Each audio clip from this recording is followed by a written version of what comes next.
Летние сборы военно-патриотического лагеря «Молодая Абхазия» становятся настоящей школой жизни для молодых ребят.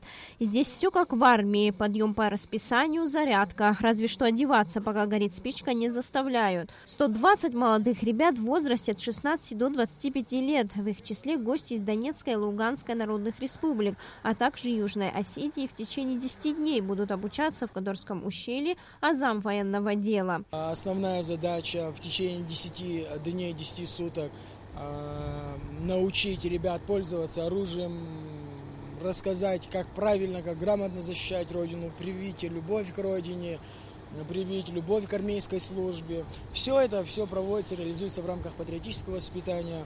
Программа лагеря очень обширная. Я уверен, что ребятам будет очень интересно, а самое главное, что они с пользой проведут время.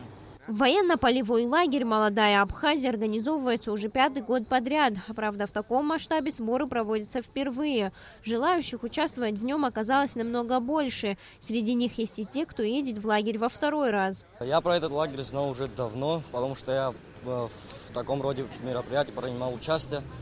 В этот лагерь я хочу поехать, потому что там можно узнать очень много нового, много интересного и также подготовиться, получить военную подготовку.